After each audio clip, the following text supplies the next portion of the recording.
Lucas 1, a partir do verso 5, diz assim a palavra do nosso Deus. Nos dias de Herodes, rei da Judéia, houve um sacerdote chamado Zacarias, do turno de Abias. Sua mulher era das filhas de Arão e se chamava Isabel. Ambos eram justos diante de Deus, vivendo irrepreensivelmente em todos os preceitos e mandamentos do Senhor. E não tinham filhos, porque Isabel era estéril, sendo eles avançados em dias.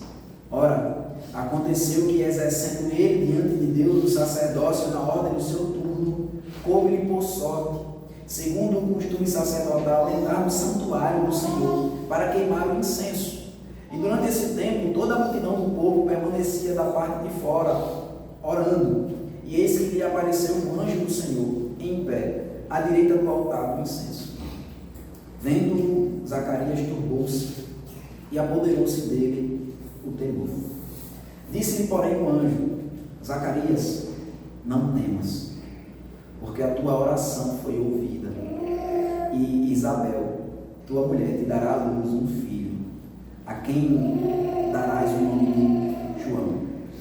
Em ti haverá prazer e alegria, e muitos se regozijarão com o seu nascimento, pois ele será grande diante do Senhor, não beberá vinho nem bebida forte, e será cheio do Espírito Santo, já do ventre materno, e converterá muitos dos filhos de Israel ao Senhor seu Deus, e irá diante do Senhor no espírito e poder de Elias, para converter o coração dos pais aos filhos, converter os desobedientes à prudência dos justos, e habilitar para o Senhor um povo preparado. Então perguntou Zacarias ao anjo: como saberei isto? Pois eu sou velho, e minha mulher é avançada em dias. Respondeu-lhe o anjo: eu sou Gabriel, que assisto diante de Deus, e fui enviado para falar-te e trazer-te estas boas novas. Todavia ficarás mudo e não poderás falar, até o dia em que estas coisas venham a realizar-se, porquanto não acreditaste nas minhas palavras, as quais a seu tempo se cumprirão. O povo estava esperando a Zacarias e admirava-se de quanto se demorava no santuário, mas saindo ele, não lhes podia falar. Então entenderam que tiveram uma visão do santuário, e expressava-se por acenos, e permanecia mudo. Sucedeu que, terminando os dias do seu ministério, voltou para casa. Passados estes dias, Isabel, sua mulher, concebeu e ocultou-se por 5 meses, dizendo: assim fez o Senhor, contemplando-me para anular o meu opróbrio perante os homens. Amém, irmãos? Vamos orar ao nosso Deus. Senhor, Pai, a tua palavra é santa, Deus, é maravilhosa. Nos ajuda, Pai, a poder entendê-la, Deus, e sermos transformados por ela, Pai.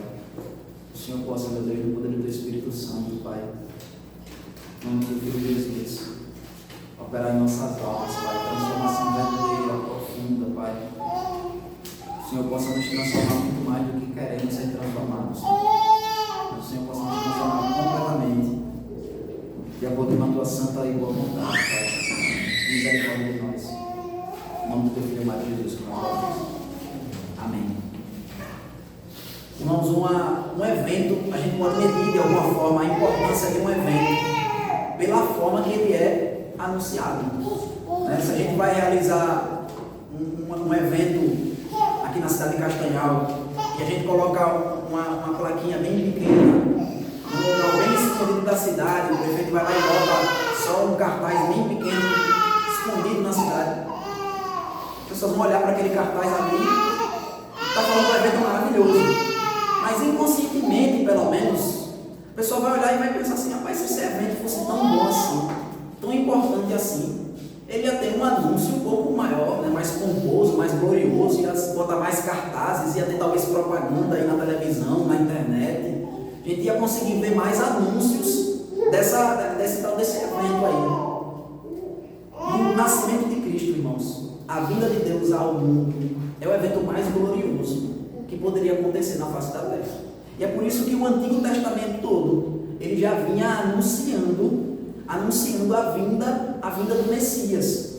Mas vocês percebam, para a gente poder ter uma ideia do quanto que Lucas ele quer mostrar que é gloriosa a obra de Jesus Cristo, Filho de Deus. É tão profundo isso, irmãos, o que Jesus Cristo veio realizar esse mundo, que até o homem que vem anunciar a vinda do Messias, aquele que vem ser o precursor, até o nascimento dele é anunciado de um modo glorioso. É isso que a gente vê nesse texto, em Lucas, do versículo 5 ao versículo 25. A gente vê primeiro, irmãos, Lucas ele falou já na introdução do seu evangelho, ele falou que ele está querendo organizar os fatos em uma ordem, né, em uma ordem que faça sentido, uma ordem cronológica, então, dos eventos. Então, a gente pode ver que ele faz questão de datar o momento em que isso está acontecendo. Ele não bota exatamente um ano específico, mas ele diz que nos dias de Herodes, rei da Judéia, houve um sacerdote chamado Zacarias. Ou seja, ele mostra para a gente quando é que isso aqui está acontecendo, quando foi que isso aqui aconteceu. Ele diz nos dias de Herodes. E de fato, há vários homens na Bíblia, no Novo Testamento, com esse nome de Herodes. Né? Mas esse aqui é o primeiro dessa dinastia. Né? Herodes o Grande, ele era conhecido assim. Ele foi um homem que ele era ímpio, perverso. Ele matou até os seus próprios parentes. A vida dele foi uma vida terrível. No entanto, ele também foi conhecido por realizar obras. Ele fez benfeitorias lá em Jerusalém, Israel, que fez com que ele conquistasse a aprovação de muita gente, somente dos políticos. Ele é responsável, irmãos, por fazer o templo do jeito que a gente vê os discípulos elogiando lá no Novo Testamento, no final do ministério do Senhor Jesus. Você lembra que o sermão escatológico de Jesus, ele começa com os discípulos olhando para o templo e dizendo: mestre, que pedras e que construções. Eles estão olhando para a glória ali do templo, como o templo está bonito. E o homem responsável por deixar o templo assim glorioso e bonito foi justamente esse homem aqui, Herodes o Grande. Ele investiu muito tempo e dinheiro para a construção desse templo, para fazer com que o templo ele fosse bem reformado, ele ficasse bonito, com pedras grandes e caras, e enfim, muito mais belo do que antes de Herodes ele ter tomado o poder. Então, irmãos, esse homem aqui é destacado que era o tempo que ele vivia, no tempo que ele governava, que esses fatos vão ser registrados, que esses fatos aqui aconteceram. Só que é interessante porque quando a gente vai ver a história de um grande homem, quando a gente vai ver a história de um evento glorioso, a gente vê, começando a falar a respeito dos dias de Herodes, a gente pensa que esse homem talvez pudesse ter algum destaque nessa história, já que ele é tão grande assim, já que ele era um governador, um rei tão famoso assim, já que ele tinha tanto poder assim. Então, se Deus vai agir, vai ser por meio desse homem. Assim como Deus fez grandes coisas através de Salomão, um grande rei, ou do rei Davi, ou de outros homens de Deus que tiveram tanto poder. Mas não é isso que Lucas ele vai nos mostrar. Pelo contrário, ele coloca aqui que é dos dias de Herodes, e ele destaca que é o rei da Judéia, mas ele diz: havia um sacerdote chamado Zacarias, um homem, irmãos, que de fato ele fazia parte de uma linhagem especial. Se a gente for parar para pensar num sacerdote, o sacerdote ele é uma pessoa escolhida dentro de pessoas escolhidas, dentro de um grupo maior ainda de escolhidos. Porque se a gente parar para pensar, o povo de Israel já é um povo escolhido por Deus. Os levitas, eles já são uma tribo escolhida por Deus dentre o povo de Israel. Mas os sacerdotes são aqueles que, dentre os levitas, eles foram escolhidos da descendência de Arão para fazer o trabalho mais excelente e mais honroso que podia ser feito no templo ou na religião de Israel, que era justamente poder cuidar do templo, do santuário, do local que era conhecido como local da habitação de Deus na terra. Então esse homem era um homem de uma família importante, ele era sacerdote, ele tinha honra por isso. No entanto, a Bíblia já destaca claramente que ele era do turno de Abias. O que é que significa isso? Os sacerdotes, irmãos, começou apenas como um sacerdote, né? Arão, e logo o sacerdócio passou também para os seus próprios filhos. E aí, depois os filhos de Arão eles foram se multiplicando, ao ponto de que, quando chega no tempo de Davi, já existiam muitos sacerdotes. Então Davi ele dividiu as famílias sacerdotais em 12, e essas famílias eram divididas em 24 turnos, para para que eles pudessem realizar o seu serviço no templo. Ou seja, já eram tantos sacerdotes que você já não era mais tão especial assim por ser um sacerdote. No tempo que Zacarias ele vivia, nesse tempo aqui, provavelmente devia existir no mínimo uns 18.000 sacerdotes. Então era muito sacerdote. Então ser um sacerdote, por mais que seja algo honroso, também não era assim uma coisa tão importante assim como você ser o rei Herodes. Mas ainda assim, é desse homem, desse sacerdote, que também ele era casado com uma mulher que era também da família de Arão, ou seja, a sua esposa também veio de uma linhagem sacerdotal, e ela se chamava Isabel. É desse casal aqui que Deus vai começar a operar nesse tempo em que Herodes estava vivo. E versículo 6, irmãos, faz questão de resumir, destacar e explicar para mim e para vocês como é que era a vida desse casal. Ele diz: ambos eram justos diante de Deus, vivendo irrepreensivelmente em todos os preceitos e mandamentos do Senhor. Veja como isso é incrível. Esse relato, irmãos, não é feito a respeito de muitas pessoas na Bíblia, não. Na Bíblia que relata, que fala a respeito de muitos homens de Deus, poucas pessoas são destacadas. A vida de poucas pessoas é resumida da forma que a vida desse casal aqui foi resumida. Diz que ambos, tanto o marido como a esposa, eles viviam irrepreensivelmente em todos os mandamentos e preceitos do Senhor. Isso daí é falado, por exemplo, a respeito de Abraão, irmão, no livro de Gênesis. Isso, no livro de Gênesis também vai falar que Noé era justo diante do Senhor, mas a forma que é destacada aqui, a vida dessa família, desse casal, é uma forma especial. E o que é que significa isso? Significa que eles eram perfeitos? Obviamente não, nós sabemos que todos os seres humanos são pecadores. Mas o que é que significa isso? Essa descrição que é dada nesse versículo 6, o que é que significa, mais especificamente? Viverem irrepreensivelmente em todos os preceitos e mandamentos do Senhor. Ou seja, irmãos, eles eram uma família, eles eram um casal, que eles estavam preocupados em realmente honrar a Deus. Amém, pastor, que bom, porque nós também somos uma igreja, nós também somos pessoas que estão realmente preocupadas em honrar a Deus. Será mesmo, irmãos? Porque veja que ele diz que eles, em todos os preceitos e mandamentos do Senhor, eles tinham essa preocupação de demonstrar o seu amor e a sua obediência ao Senhor. Veja que o que destaca eles, se a gente puder contextualizar melhor, é que eles buscam observar todos os mandamentos de Deus, que estão lá resumidos nos 10. Eles estavam buscando, com a vida deles, obedecer e cumprir todos os mandamentos que Deus ele tinha estabelecido. Que obviamente, irmão, no tempo deles era até mais complexo, se assim a gente puder falar, do que nos tempos de hoje, porque além das leis morais que nós temos hoje, também existiam as leis civis e as leis cerimoniais que eram específicas para o povo de Israel, ou seja, existiam mais mandamentos, existiam mais formas de você cumprir ou deixar de cumprir um mandamento específico. E a Bíblia fala que eles eram pessoas que estavam dispostas a obedecer tudo isso que estava prescrito na lei do Senhor. E aí, irmãos, isso deve nos trazer a reflexão. Imagina se a minha vida e a sua, se nossas vidas pudessem ser registradas, se Lucas ou outra pessoa estivesse fazendo um registro da nossa vida, um registro rápido, ele não vai ter tanto tempo assim para nos descrever com tantas palavras. Será que ele poderia resumir a nossa vida da mesma forma que ele pôde resumir a vida desse casal? Olha, são pessoas que estão realmente dispostas, vivem irrepreensivelmente em todos os preceitos e mandamentos do Senhor. Veja que isso, irmão, não tem a ver com a quantidade de mandamentos que nós temos para obedecer, porque nós precisamos só obedecer um mandamento.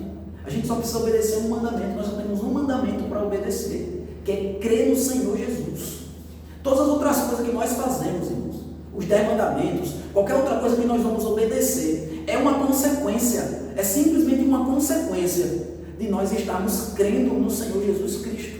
Quando nós desobedecemos qualquer mandamento, irmãos, isso é uma manifestação da nossa falta de fé no Senhor Jesus Cristo. Veja, por isso que a lei ela pode ser resumida em várias vezes ela pode ser resumida. Por que os 10 mandamentos podem ser resumidos em 2? Por que os 2 mandamentos podem ser resumidos em 1? Porque a gente pode falar de todos os mandamentos através da fé. Porque na verdade, no final das contas, é isso que importa. Eu e vocês, nós só precisamos tomar uma decisão na nossa vida, que é se nós vamos ser o Deus da nossa própria vida, ou se o Senhor é quem vai governar a nossa vida. E todas as coisas que nós vamos fazer, irmãos, vão ser uma consequência dessa escolha que nós fazemos. Se a nossa vida vai ser para a glória de Deus, ou se a nossa vida ela vai ser para a nossa própria glória. Foi isso que Satanás ele colocou diante do homem, né? Essa opção dele viver segundo o seu próprio coração, quando na verdade Deus ele colocou simplesmente uma opção diante de nós: me obedeça e viva. Porque a desobediência, irmão, não é uma opção. A desobediência é morte. Não existe outro caminho. Existe o caminho da vida e existe outro caminho. Não, irmãos. A gente não pode nem chamar de caminho aquilo que não nos conduz a Deus. Então a palavra de Deus resume e explica a respeito da vida desse casal, irmãos, dizendo que eles viviam irrepreensivelmente em todos os preceitos e mandamentos do Senhor. Isso não é algo que eles fazem, que foi colocado porque eles vão ser o pai e a mãe de uma pessoa muito especial, então eles precisam viver uma vida santa. Não, irmãos, isso é requerido de todos nós. Se a gente for olhar no Salmo 119, a palavra de Deus vai dizer claramente que Deus ele ordenou todos os mandamentos para que nós os cumpramos. Não teve nenhum mandamento que Deus disse: eu vou colocar esse mandamento aqui para que você não obedeça, para que você não cumpra. Todos os mandamentos, irmãos, Deus ele quer que nós cumpramos e que nós obedeçamos. O Senhor nos chamou para vivermos uma vida santa diante dele, em todos os seus mandamentos. Esse casal buscava fazer isso. Então, no versículo 7 vai falar um detalhe, mas que não é tão pequeno assim. Talvez seja a coisa mais importante para o capítulo todo, ou pelo menos para essa sessão, falando a respeito deles. Vai dizer que eles não tinham filhos, porque Isabel era estéril, sendo eles avançados em dias. Veja, irmãos, Lucas, como ele é cuidadoso na forma que ele escreve. Porque ele faz com que eu e você a gente olhe para Zacarias e para Isabel de um modo que nós os admiremos. Porque eles são pessoas santas. Eles são pessoas que buscavam viver a vida deles para a glória de Deus. E só depois de dizer isso, é que ele introduz essa informação de que eles não tinham filhos, porque a mulher dele, a mulher de Zacarias, era estéril. E ele faz isso, ele tem esse cuidado de falar primeiro da vida santa deles, porque de fato a esterilidade sempre foi vista como uma maldição. Na verdade é isso que é relatado em todo o Antigo Testamento. Se a gente for ler em Deuteronômios, irmãos, quando a Bíblia vai falar a respeito das maldições que Deus vai dar para o povo, se o povo desobedecer aos mandamentos do Senhor, uma das maldições que Deus vai lançar sobre o povo é justamente a esterilidade. Veja, é sempre o mesmo contexto, em que ele coloca a esterilidade da terra, ele também coloca a esterilidade da mulher. Ou seja, vocês não vão frutificar, a vida de vocês não vai produzir frutos, nem a terra de vocês vai produzir frutos, nem vocês vão gerar descendência. Essa aí é a maior maldição que uma pessoa ela pode ter. Mas veja, irmãos, ele fez questão de dizer: olha, eles não estão debaixo dessa maldição por conta de algum pecado específico que eles cometeram. Na verdade, todos nós estamos debaixo da maldição por conta do pecado que entrou no mundo, irmão. Nós estamos então debaixo de maldição. Então nós sofremos coisas na vida que não necessariamente é por conta de um pecado que nós cometemos. Mas isso não quer dizer que isso não seja uma maldição. Pelo contrário, irmãos, a geração de filhos era a coisa mais importante na Bíblia. Se a gente puder olhar, eu fiz esse exercício durante essa semana.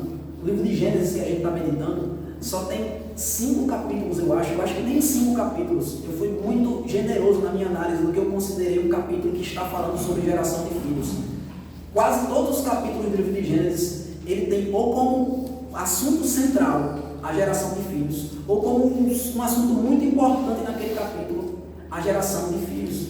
Na verdade, a salvação, irmãos, ela está completamente e diretamente associada à geração de filhos. É assim que desde o capítulo 1 de Gênesis, e a gente vê isso claramente no capítulo 3 de Gênesis, quando o anúncio do Messias, da salvação, é anunciado através da geração de filhos. E a gente vai ver isso durante todo o Antigo Testamento, e até mesmo no Novo Testamento, sobre a geração de filhos e a salvação. eles estarem completamente associadas, não tem como a gente separar uma coisa da outra, e a gente vai ver isso mais claramente ainda daqui a pouco nesse mesmo texto. Mas veja que o fato dele dizer que Isabel era estéril e que eles eram avançados em idade, faz com que a gente tenha que fazer uma associação necessária desse casal com outro casal anterior que já foi registrado nas Escrituras. Está falando a respeito de Abraão e de Sara, que era um casal também avançado em idade e que a mulher também era estéril. Então veja aqui o que é que Lucas ele faz, irmãos. Lucas, um dos propósitos do seu evangelho, eu falei para os irmãos, é mostrar que a salvação ela alcança o tipo de pessoa, que não existe ninguém que não possa ser alcançado pela salvação por causa de uma característica específica daquela pessoa. Porque a pessoa ela não é judeu, ela pode ser salva. Não, mas porque ela é mulher, ela pode ser salva. Não, mas porque vem de uma descendência que não é tão bonita assim, pode ser salva. Qualquer pessoa pode ser salva. Por isso que Lucas, ele vem, faz questão de ser o único evangelista que ele registra as parábolas da ovelha perdida, da dracma perdida, do filho pródigo, para mostrar que aquela pessoa que aparentemente não existe salvação para ela, a gente nunca pode olhar para uma pessoa e dizer, essa pessoa não pode ser salva, porque nós não conhecemos os planos do Senhor. O Senhor pode salvar quem Ele quiser, apesar de aparentemente ser uma salvação muito complicada. Então veja que Deus, Ele pega os marginalizados, Ele pega os pequeninos, e Ele opera através deles grande salvação. Perceba, Ele não tratou com Herodes, com o grande e com o poderoso da época, mas Ele pegou um casal que, por mais que fossem uma família sacerdotal, por mais que eles tivessem privilégios por conta disso, pelo fato dessa mulher ser estéril, eles eram vistos na sociedade como uma família pecadora. Não importa o que Deus está dizendo aqui a respeito dessa família. O que as pessoas viam nelas era uma família que, com certeza, olha, eles podem até ser sacerdote, mas você está vendo como ele é um pecador, miserável, desgraçado, ele e a sua esposa. Porque como é que eles fazem parte da família sacerdotal e eles não podem gerar filhos? Era assim que as pessoas iam olhar para essa família. Com certeza, eles são pecadores. Porque, olha, eles não vão ter nem o privilégio, eles pecaram tanto, que Deus não quer nem dar para eles o privilégio deles terem um filho que vai servir no templo. Olha, o pecado deles é tão grande que Deus disse, não vou dar filho para eles, para que o filho desses pecadores não possa servir a mim. Era assim que as pessoas na época iriam olhar para essas pessoas. Assim como também, irmãos, julgaram Jó. As pessoas olharam para Jó e os seus amigos, e a Bíblia fala que não foi nenhum pecado específico de Jó que fez com que toda aquela desgraça acontecesse em sua vida, ele perdesse tudo que ele tinha, ele perdesse os seus filhos. Mas para as pessoas que olhavam, os amigos de Jó não conseguiam entender porque não fazia sentido. Veja, se você é uma pessoa que obedece a Deus, então necessariamente você vai prosperar. Se você é uma pessoa que está vivendo em obediência à palavra de Deus, então as coisas boas vão acontecer na sua vida. Não tem como você estar acontecendo tanta desgraça. Nunca aconteceu uma desgraça tão grande, a gente nunca ouviu falar de acontecer tanta desgraça com um homem só, como aconteceu contigo de uma hora para outra. Então é claro, não faz sentido a gente pensar em outra coisa, que não seja um grande pecado que você praticou. Era basicamente isso, de várias formas diferentes, que os amigos de Jó estavam conversando com ele. Por mais que eu não consiga saber qual é o seu pecado, por mais que eu não consiga identificar o seu pecado, mas Deus sabe, e é por isso que ele está lhe castigando.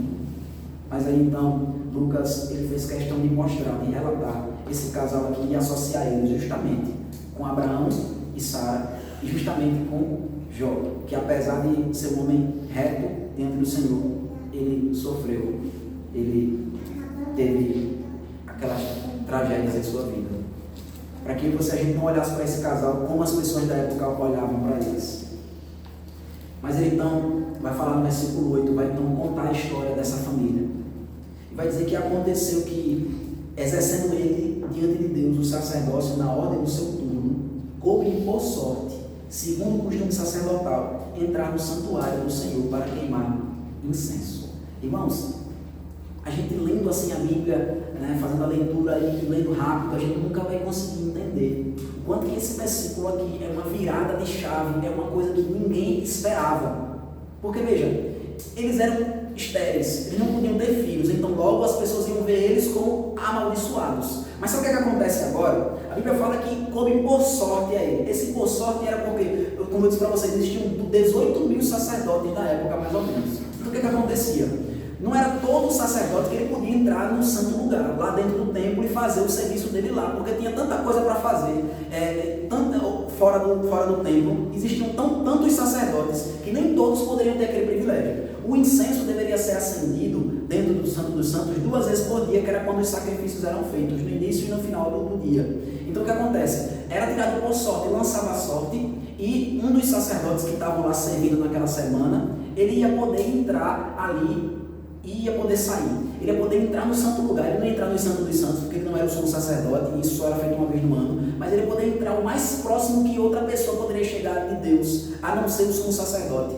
Ele ia ver, não ia ver lá a Arca da Aliança, porque estava lá no Santo dos Santos, mas ele ia ver pelo menos os varais assim da Arca da Aliança que saía para fora, que passava um pouquinho da cortina.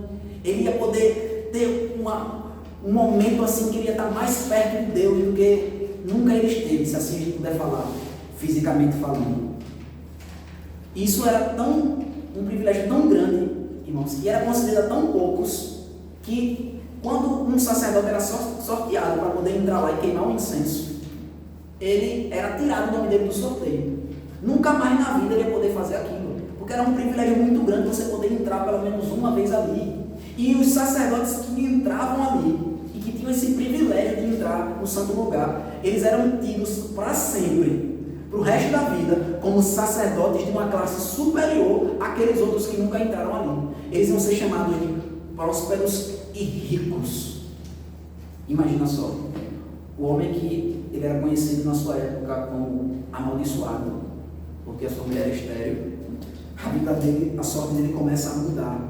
E agora ele vai ser visto pelos homens à sua volta como próspero e rico, simplesmente por ter a oportunidade de entrar no santo lugar, no templo, que o Senhor mesmo tinha mandado que fosse construído. Então a Bíblia diz que ele teve esse privilégio de queimar o incenso ali dentro do santo lugar. Só que o privilégio dele não parou por aí, irmãos, isso era apenas o começo daquilo que Deus tinha planejado para a vida de Zacarias e de sua mulher Isabel. Então o versículo 10 diz que durante esse tempo toda a multidão do povo permanecia da parte de fora orando. Era um trabalho muito específico, era um trabalho muito importante, as pessoas ficavam do lado de fora orando e o sacerdote ia lá entrar no santo lugar. E vendo versículo 11, e eis que lhe apareceu um anjo do Senhor em pé, à direita do altar do incenso. E vendo Zacarias, turbou-se e apoderou-se dele o temor. Imagina só, você já tem esse privilégio, imagina como o coração desse homem já não estava. O coração desse homem estava batendo forte, ele estava nervoso.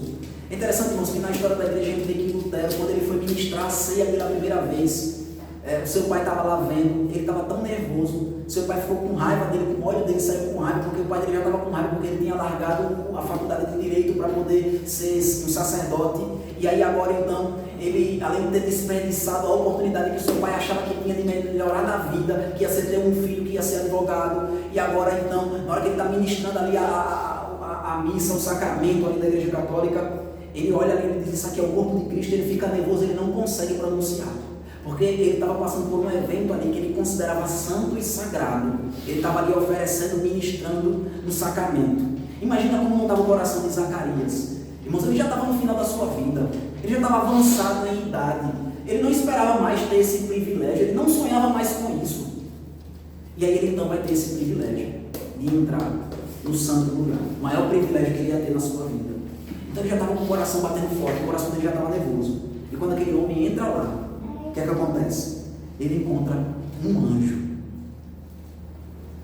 Imagina, irmãos, você encontra um anjo. Eu sei que hoje em dia as pessoas falam que estão vendo anjo o tempo todo, e elas veem anjo o tempo todo, e é interessante isso, porque na Bíblia, sempre que uma pessoa encontrava um anjo, a reação é completamente diferente do que a reação que as pessoas dizem que tem por aí.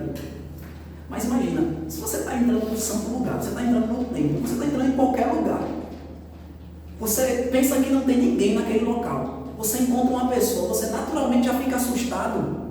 Imagina se você entra no local e está um anjo ali parado naquele local. Imagina o quanto que o coração desse homem já estava batendo muito forte. É capaz desse velhinho morrer, irmãos. É capaz desse velhinho não aguentar de tanta emoção. Ele tem encontrado aqui com um anjo. Mas a palavra de Deus diz que o anjo falou com ele, né, porque ele turbou-se e apoderou-se dele temor. Veja quantas palavras, você vê que eu não estou exagerando, quantas palavras que Lucas usa para falar das emoções dele. Turbou-se e apoderou-se dele o temor. Versículo 13 então, disse porém o anjo, Zacarias, não temas, porque a tua oração foi ouvida, Isabel, tua mulher, te dará à luz um filho, a quem darás o nome de João. Em ti haverá prazer e alegria, e muitos se regozijarão com o seu nascimento. Meus irmãos, um homem que mistura de emoções, irmãos. Ele estava ali feliz, empolgado, talvez tinha até esquecido naquele momento tanta alegria que ele não podia ter filhos, e tão feliz que ele ficou por poder entrar no santo lugar. E quando chega lá, ele encontra um anjo e se assusta, e aí o anjo o acalma dizendo que a oração dele foi ouvida e que a mulher dele vai gerar um filho. Imagina esse misto de emoções que não estava no coração desse homem. É interessante porque eu falei para vocês que mais na frente a gente ia ver no texto que existe uma ligação que não dá para a gente separar entre gerar filhos e salvação. Não tem como a gente fazer essa separação. A gente vê isso de modo mais claro do que talvez em qualquer outro nessa passagem aqui nesse versículo. Porque o anjo disse para Zacarias: a tua oração foi ouvida, e Isabel, tua mulher, te dará à luz um filho. De que oração que o anjo está falando? A gente olha para o texto e diz a oração de que ele pedia, sempre pediu com a mulher dele de ter um filho. Só que veja, irmãos, Zacarias ele estava fazendo uma outra oração nesse momento.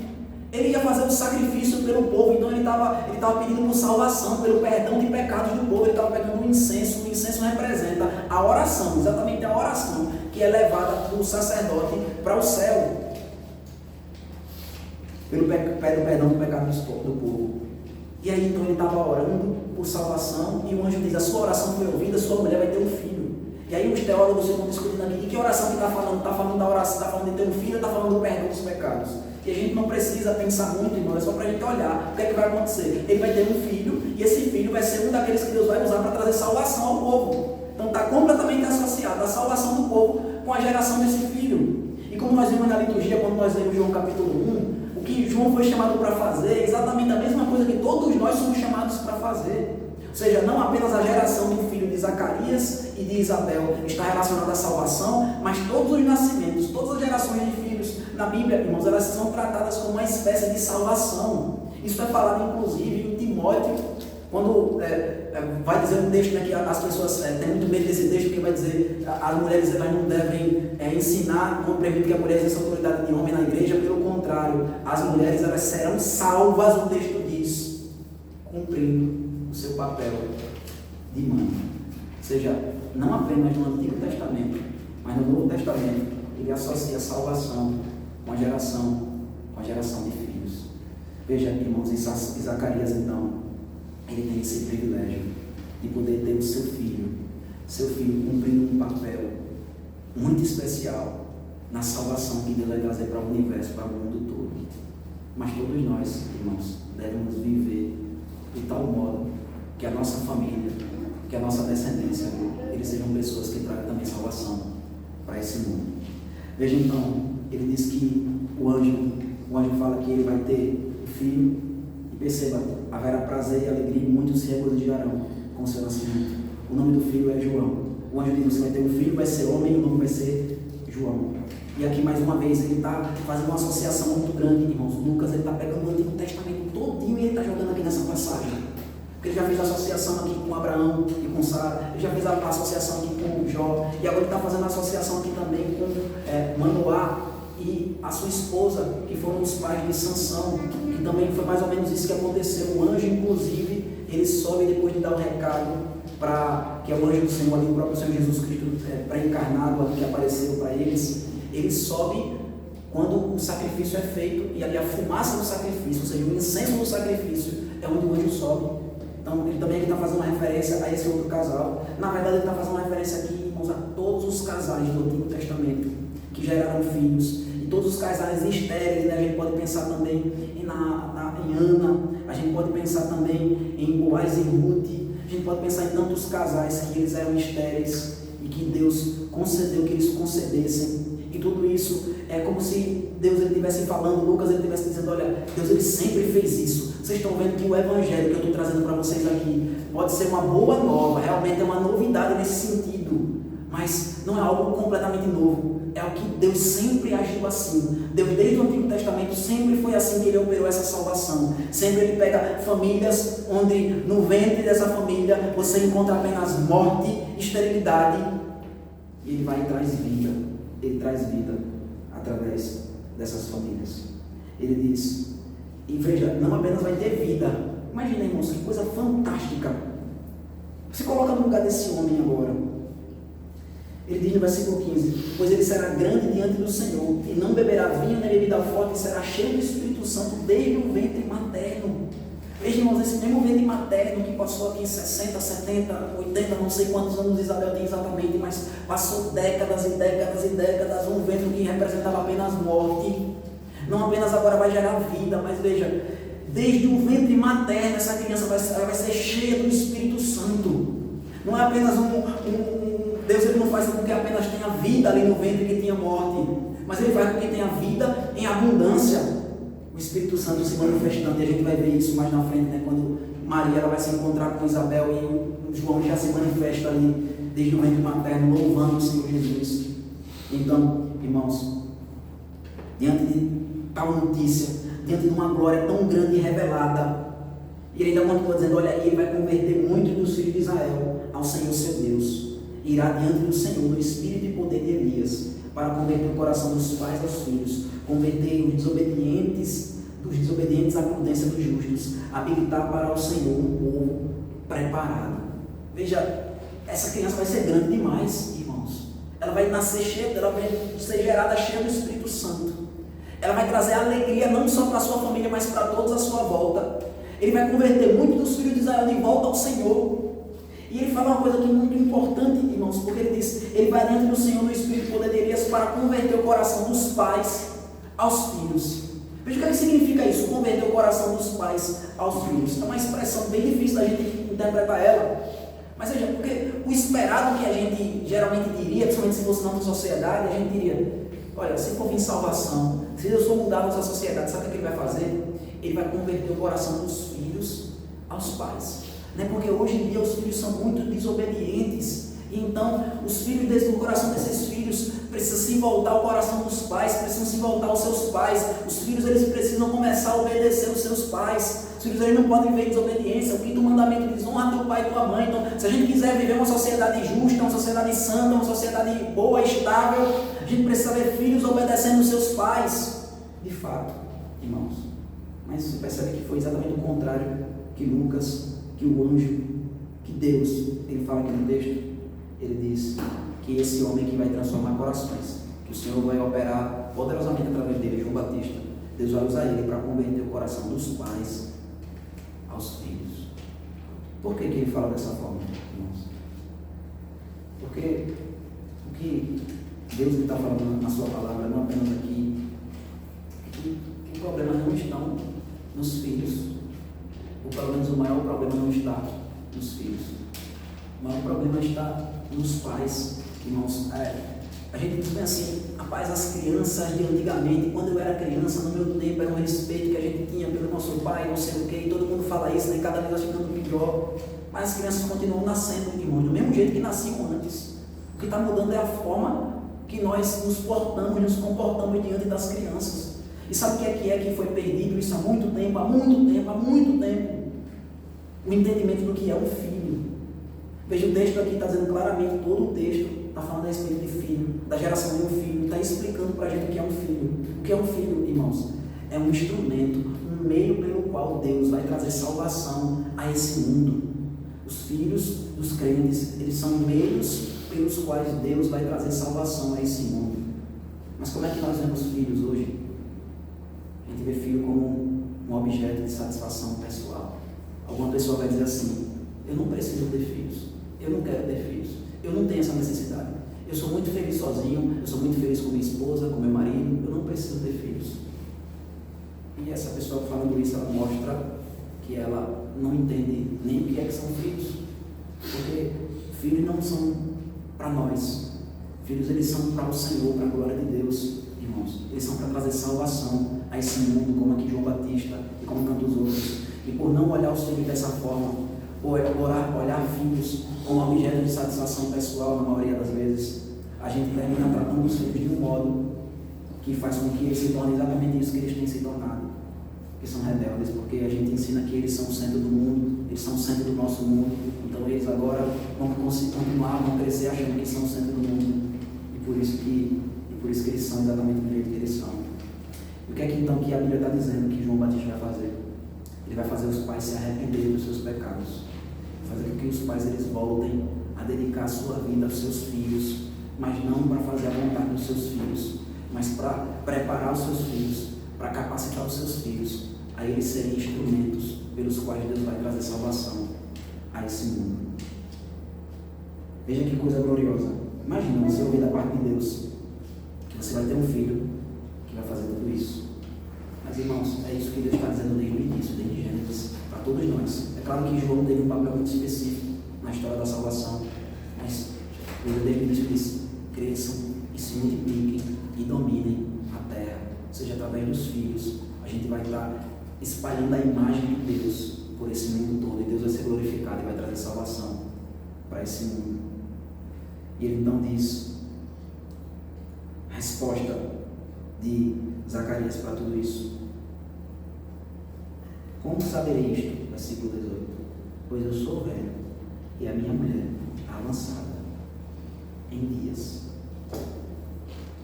Irmãos, é um balde de água fria aqui no texto. Um texto tão glorioso desde o início. A gente está vendo uma família estéril, vai poder ter um filho, vai trazer salvação, vai ser uma coisa maravilhosa. O homem entrou no santo lugar, e tem um anjo ali, é tudo tão bonito, tão belo, tão glorioso, todas as coisas boas acontecendo. E ele joga um balde de água fria no texto, com a incredulidade dele. Como é que eu vou saber isso? Eu sou velho e a minha mulher é avançada em dias. Vocês querem que eu responda a pergunta deles, irmãos? Não precisa o anjo falar, não, deixa eu responder. Meu filho, você já leu o Antigo Testamento? Meu filho, você crê no Senhor, Deus? Você sabe que não é uma coisa demasiadamente difícil para o Senhor? Você lembra não de Abraão, Isaac, seus antepassados? Não estou falando de outra família, não estou falando da sua família. Você lembra deles? E Deus fez o quê? Não fez mais do que isso, não? Do que está prometendo para você? 100 anos esse homem aqui não tinha, irmãos. Será que Deus ele não é poderoso para fazer isso? Você vai saber, meu querido, crendo no Senhor. Como eu vou saber disso? Porque eu sou velho e a minha mulher avançada em dias. Veja, irmãos, ele não está dando aqui nenhum motivo que o Antigo Testamento não já tenha mostrado vários e vários casos de que isso aqui pode acontecer. E a resposta do anjo, ela é perturbadora para mim e para você hoje, irmãos. Sabe por quê? Porque ele diz: eu sou Gabriel, que assisto diante de Deus, e fui enviado para falar-te e trazer-te estas boas novas. Todavia, ficarás mudo e não poderás falar até o dia em que estas coisas venham a realizar-se, porquanto não acreditaste nas minhas palavras, as quais a seu tempo se cumprirão. Veja, irmãos, sabe por que essa resposta é perturbadora para o anjo? Porque se a gente for ver, outras pessoas já responderam com incredulidade também, quando Deus disse que elas iam ser pai e ser mãe. Até o próprio Abraão. A gente for olhar para Abraão, o nome do filho de Abraão, qual era o nome do filho de Abraão? Então mandou colocar Isaac. Você sabe por que o nome do menino era Isaac? Porque Isaac significa riso. Sabe por que Deus mandou botar o nome do menino de riso? O nome foi riso por quê? Porque Sara, ela riu atrás na tenda, dizendo: eu vou ter filho, eu vou ter filho. Abraão, quando Deus falou: você vai ter um filho, vai ser chamado, você vai ter um filho da sua mulher, não vai ser de Ismael, não, essa filho da escrava, não, de Agar, não. E aí Abraão também riu. Então Abraão riu, Sara riu, e Deus disse que ri por último ri melhor. Botou o nome de Isaac, para mostrar: olha, vocês vão agora rir e vão mudar o riso de vocês, de uma incredulidade para uma fé. Veja como Deus foi gracioso e misericordioso. Deus não poderia ter dito para eles: vocês não vão ter filho mais não, se vocês não são incrédulos, vocês não vão ter filho mais não. Mas Deus não fez isso. Deus apenas repreendeu eles e deu o filho. Só que veja que Deus ele faz algo pior com Zacarias do que fez com Abraão. Abraão não ficou mudo, Sara não ficou muda, porque eles eram incrédulos. Deus apenas os repreendeu. Mas a gente vê que para Zacarias já houve uma punição maior. Por que, irmãos, houve uma punição maior para Zacarias do que para Abraão? Porque Zacarias tinha mais motivo para acreditar em Deus do que Abraão. Abraão nunca tinha visto Deus fazer isso. Zacarias ele já tinha visto todo o Antigo Testamento, de que Deus é poderoso por demais para poder fazer tudo isso. E aí, irmãos, será que eu e vocês? Como é que Deus vai tratar o meu e o seu pecado da incredulidade? Se eu e vocês temos mais do que Abraão, temos mais do que Zacarias, mas nós temos toda a palavra de Deus, todo o santo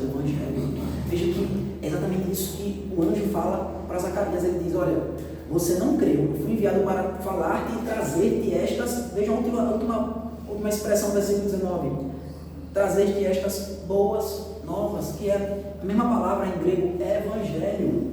Evangelho. Eu vim trazer o evangelho para você. Qual é o evangelho? O evangelho é que você vai ter um filho. E esse filho vai contribuir para a salvação do mundo. Veja, o filho dele não era Jesus, irmãos, mas ainda assim o filho dele representava o evangelho. Era o evangelho, ele poder ter um filho. É uma boa notícia. Uma mulher estéril era poder conceber. Como a gente vê lá no Salmo 113, irmãos, essa é uma das características mais exaltadas da parte de Deus lá. Ele diz que olha como Deus é glorioso. Ele está falando que Deus é muito glorioso. Quem é semelhante a Deus? E ele termina o Salmo dizendo assim, uma demonstração ele vai dizer, e que Deus é misericordioso, porque ele é glorioso, está lá no céu, mas ele se inclina para contemplar o que está aqui na terra. Ele diz, ele faz a estéril conceber e se tornar alegre mãe de filhos. Essa é a manifestação do Evangelho lá no Salmo 113. E então Zacarias fica mudo, porque ele não crê no Evangelho. Irmãos, veja que ele não creu no Evangelho, ele ficou mudo. E não foi ele apenas que foi punido por isso, todo o povo foi punido por isso. Porque ele era o sacerdote, irmãos, era para ele sair ali do templo e ele estender as mãos para aquele povo e ele pronunciar a bênção araônica para eles. Só que por conta do pecado dele, por conta da incredulidade dele, ele ficou mudo. O povo perdeu de ser abençoado por conta dele. Veja, Deus ia ser glorificado, irmãos. Ele ia dar aquela bênção como nenhum outro homem ia ter dado na história da humanidade, depois de experimentar coisas tão gloriosas ali dentro do templo. Mas ele perdeu a bênção de ser um instrumento nas mãos de Deus para abençoar outras pessoas, para que Deus fosse glorificado através dele, por conta da incredulidade dele. Deus agora vai ser glorificado no contrário, porque Deus ele pode ser glorificado, irmãos, através da nossa gratidão a Ele e da nossa fé. Ou Deus pode ser glorificado também através da nossa incredulidade. Não queira que Deus seja glorificado através da sua incredulidade. Veja, esse homem saiu. Então, dali, o povo estava esperando o versículo 21 do Zacarias. E admiravam-se de que tanto se demorava no santuário. Geralmente, irmãos, o sacerdote ele ia lá tremendo, reconhecendo ali que era um privilégio, mas ele ia lá, entrava, queimava o incenso ali rapidinho, ele saía, ele ia ter medo de cometer um pecado ali, de morrer ali na presença de Deus, ele ia ter medo de acontecer, de fazer alguma coisa errada, de profanar o templo, ele saiu rápido, mas Zacarias estava ali dentro conversando com um anjo. Então o povo estava ali esperando e já estavam preocupados, tanto que ele demorava, já podiam ter pensado que ele já tinha morrido ali dentro. Mas saindo ele, não lhes podia falar. Então entenderam que tiveram uma visão do santuário, expressava-se por acenos e permanecia mudo. Veja, Deus foi glorificado, o povo disse, olha, Deus ele não deixou que as pessoas não tivessem nenhuma forma de entender que Deus começou a agir de novo no mundo aqui, de modo sobrenatural, como ele não fazia mais desde o Antigo Testamento. Ele fez com que, em vez de Deus fazer um milagre, irmãos, de fazer um mudo falar, ele fez o milagre de fazer alguém que falava se tornar mudo. Porque Deus ele ia ser glorificado aqui nesse momento, irmãos, em ele dizer a bênção araônica, e ele dizer, olha, fui alvo dessa bênção de tal modo que a minha esposa, que era estéril, vai ter filho. Mas não, ele agora vai ter que ficar mudo. E voltou para casa, depois que acabou o tempo lá do seu ministério. E a passagem termina, irmãos, com Isabel engravidando. Versículo 24 e 25 diz, passados esses dias, Isabel, sua mulher, concebeu e ocultou-se por 5 meses, dizendo, assim me fez o Senhor, contemplando-me para anular o meu opróbrio perante os homens. Vejam, irmãos, Isabel, interessante, porque o texto começa falando que Zacarias e Isabel, eles eram crentes, mas aí a gente poderia ficar se pensando, mas será que isso é mesmo uma coisa ruim?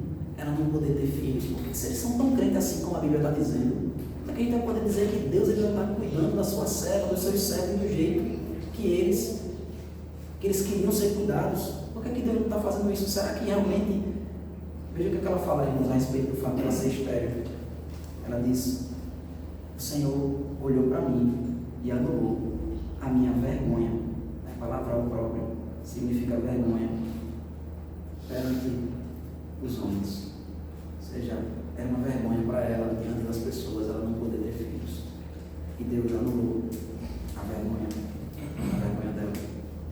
Sabe o que é triste, irmãos? É porque o que antes era considerado vergonha, hoje é motivo de orgulho.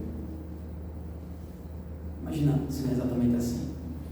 A Bíblia fala que a nossa nudez ser exposta ao mundo é uma vergonha. E hoje o que é que as pessoas fazem na rua? Você sai na rua e você vê as pessoas se orgulhando do seu corpo e expondo a sua nudez. E elas acham isso maravilhoso. Isso é o que vende na televisão, é o que vende no jornal, é o que faz vender filme, é o que faz aumentar o mundo, a indústria da pornografia. As pessoas expondo o seu próprio corpo. Elas consideram isso algo glorioso. E a mesma coisa a gente pode falar a respeito de ter filhos, irmãos. Antes era uma bênção, antes era algo que as pessoas iam desejar. Hoje em dia as pessoas se esforçam para não ter. Mesmo que isso traga dano ao próprio corpo da mulher, ainda assim as pessoas se esforçam para não ter filho. É uma vergonha para o mundo hoje ter filho.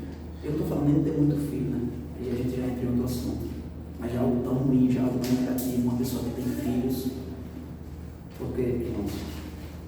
Porque o ser humano ele não quer trazer tal salvação para esse mundo. As pessoas não querem contribuir para que o Evangelho ele se expanda. E tantas pessoas querem, irmãos, sair por aí, fazer avanços missionários, fazer avanços evangelísticos e falar de Deus. Porque veja, sempre a salvação está associada à geração de filhos. A gente deve gerar filhos espiritualmente também, irmãos. Imagina, os melhores discípulos que vão ser feitos nesse mundo aqui vão ser os filhos que desde a mais tenra idade eles vão ser criados nos caminhos do Senhor. Não tem um discipulado que pastor nenhum consiga fazer que nem uma ovelha que vai durar pelo menos 18 anos, que é um tempo mínimo que o filho fica em casa, tempo médio que o filho fica em casa antes de sair de casa.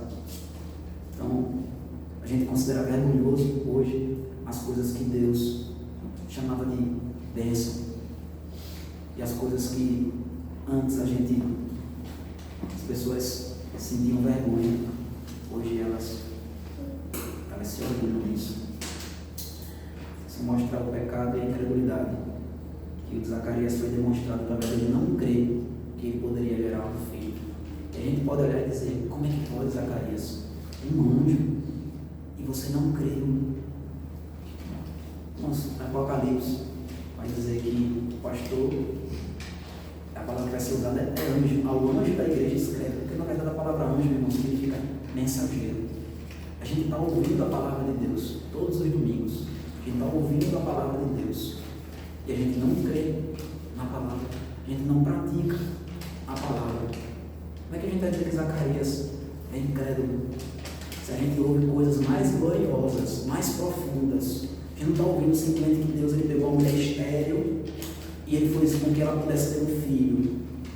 Não, a gente escuta que o próprio Deus ele fez que num mundo estéril pudesse gerar o seu próprio filho.